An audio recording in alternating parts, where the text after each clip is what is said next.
Well, greeting, ladies and gentlemen, and I trust you're well after what might have been for you, certainly was for me, a bit of a messy Monday.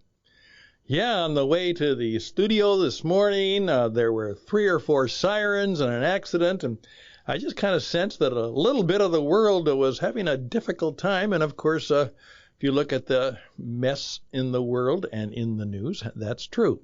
But we're going to try and make it a better week, and so I would like to talk to you a little bit today about some of the things that might go along with something like this. Hey, did you know that Charles Darwin was an incredible guy, and unfortunately there's a very sad story about what happened to his daughter. But we'll learn something. We'll learn something new about that, and something that might be helpful to you too. So please join me as we listen to the story and then perhaps see if there's something that we can learn from that story that could be helpful and useful to you in your business so you can have a good week. I'm Stan Houston. The program is Interesting Ideas for a Monday, and it begins right now.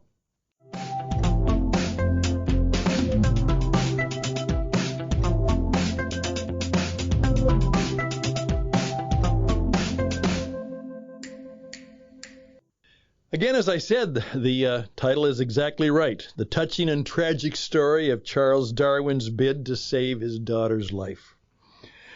In my long time experience as a business performance coach, people who've listened to my radio programs, seen my many videos and heard me in person, and perhaps either had the fortune or misfortune of being coached by me in some way, know that there are a couple of expressions I like to use. One is, very simply, now we know. And another one is, who knew? Who knew? That's surprise. We didn't know that. And now perhaps we do. And then, now we know. Now, how that flows usually is something like this. We're going into a situation and we don't know who we can trust. We don't know what's going to happen. We don't know what the situation is. And something goes, something happens, good or bad, up and down, back and forth. Finally, we have a key piece of information. Now we know. And when someone did something to me that wasn't very nice, and we were thinking that maybe there could be something that would be useful and helpful to us both, when it didn't work out, I just simply said, now we know. And I'm glad I know it now, because if I would have had to know it later, it would have been even more difficult. So now we know. And that kind of clarity is really vital. But there's also the story of who? Who knew? Well, here's the deal. Charles Darwin is obviously one of the more important figures in social history. And his response in the book on the evolution of the species, all of that, the whole theory of evolution, he is given a good deal of credit for or a good deal of blame for. And of course, some of the things that I used to read about him from some of the more conservative, religious or political or other people was that here he was, perhaps a real atheist, and he didn't believe in God, and he obviously came up with a theory of evolution to try and put an end to the story in Genesis against God's word. And so in many people's circle of, there we are, Charles Darwin is not a very good guy. On the other hand, the other circle of people, those who are kind of the, you might say, atheistic Nietzsche types, they kind of enjoyed him too. Because not only was Charles Darwin associated with evolution, but he was also associated, though he himself was not of that, a movement that was called social Darwinism. Now, we somehow misinterpret a lot of what Darwin said. What he really said was that creation evolves because what happens is the survival of the fittest, or what he would say is the species that had the ability to change, to evolve. Having the ability to evolve, to adapt to circumstances, this is what causes the species to become the way they are. And as a result, all of that is those species who didn't have the ability to evolve and change, they die out. And those that had the great ability to adapt and change, they survive. Obviously, the shark has survived by evolving through millions of years.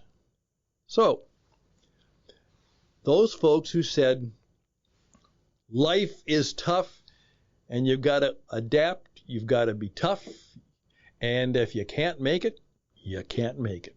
Too bad. And so, any intervention to try and help the poor and unfortunate and those who are less equipped to make it in the marketplace of life, well, que sera, sera. And that kind of view was called social Darwinism. All right, too bad. It's the way it goes. The strong, the fit, the adapt, tough, they survive, and they're the ones who lead.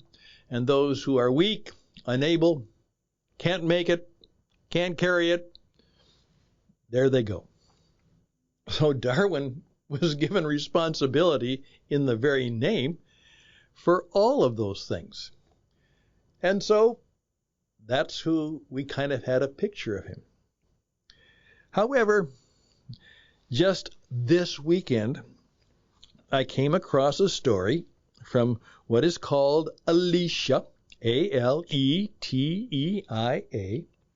and it's a story of inspiration put out by a number of international Catholic organizations, and it has just that. It has, prayers and inspiration, good stories. It is really a very nice magazine, potpourri, beautiful website of all kinds of things. From recipes to stories of inspiration to instruction.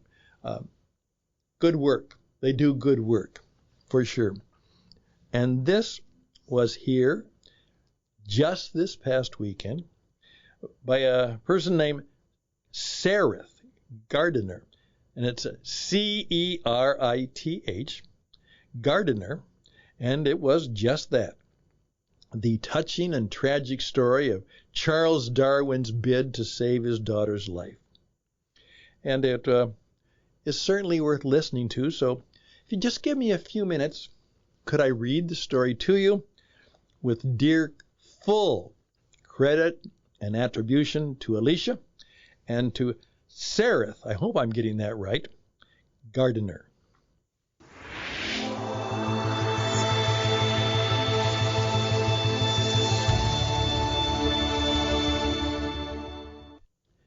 Darwin went to great lengths to find a cure for his 10-year-old daughter. Here's the story. Walking through an unknown graveyard can conjure up a mixture of emotions. It may bring up sadness about a deceased loved one, or feelings of gratitude for the life you have. Yet for those who appreciate the peace of a cemetery, and by the way, that's underlined. That's true. The peace of a cemetery. It's an invitation into the lives of complete strangers who come before us. That was just the case for me on a recent visit to the cemetery in Priory Church, Malvern, in Worcestershire, England. Priory Church, Malvern, in Worcestershire, in England. There we go. And then there's a beautiful picture of this beautiful kind of Romanesque church. Okay, here's what it goes. Here's how the story goes from there on. It says, to provide a little background, the Priory stands in the idyllic Malvern Hills, but it was originally the home to 30 monks back in the 11th century. Over the centuries, the monastery expanded substantially and even received 2 stained glass windows from King Henry VII, whose son, Henry VIII, then plundered the place. But thanks to the local community, the priory, complete with its exquisite Romanesque nave, now stands in all of its glory to welcome Church of England parishioners. And again, a nice picture of that. Attached to the priory today is a small graveyard where a few members of local families who were laid to rest. However, there is a notable gravestone there of a child who wasn't from the community. It was the second child of Charles Darwin. That's right, the acclaimed naturalist, geologist, and biologist. The grave, which is never without a bloom even today, is moving given the age of the child. Anna Elizabeth Darwin, who was born in 1841 and died just 10 years later. Its simple inscription is, "A dear and good child." Doesn't quite illustrate Darwin's depths of feeling for his beloved Anne. When Darwin's wife Emma was heavily pregnant with their 9th child, Anne became dangerously ill. Darwin decided to leave his family behind and take his young daughter, who was described as his favorite child, to the spa town of Malvern to receive a water cure. Sadly, she did not survive. She succumbed to her illness, and we think it was possibly tuberculosis, while there, and died not long after her 10th birthday. And there's a picture also of the gravestone. While the story of Anne Elizabeth is very sad, it reveals a side to Darwin that most people are not aware of. Untypically for the times and his social status, Darwin was very much a family man and a real hands-on father.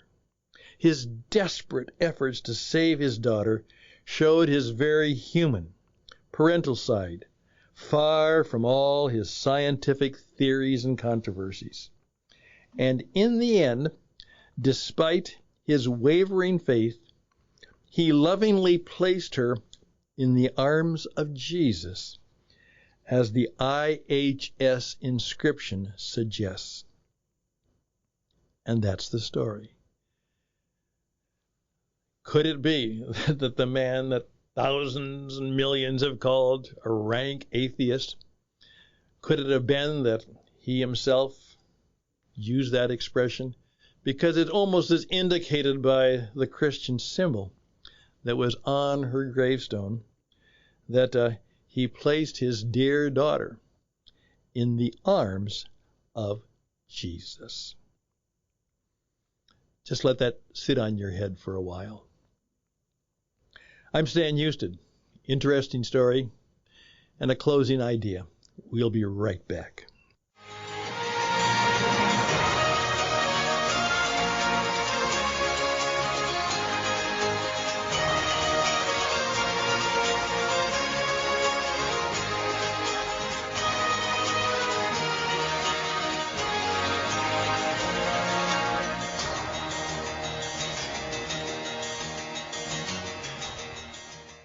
There we go.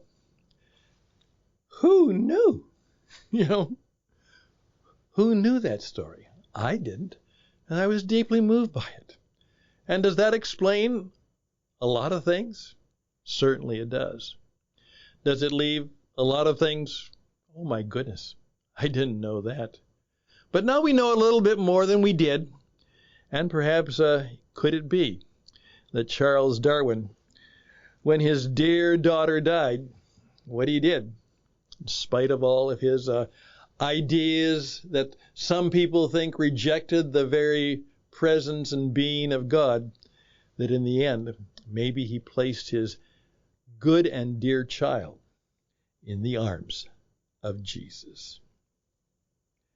Again, something to think about. I'd like to be able to help you learn some new things and hopefully be helpful to you in these challenging times. So please reach out to me. We have interesting ideas and we have some helpful ideas. So please reach out to me at stanhusted@gmail.com. stanhusted@gmail.com. We also want to bring you into the radio world of the century so you can tell your own good stories. And my goodness, people might even say when they hear stories of you, my goodness, who knew? Remarkable people of mastery, mystery, and maturity. Mastery, mystery, and maturity. And God gives us, please give us more of people just like that. All the best and blessings. Till next time, I'm Stan Husted. Bye for now.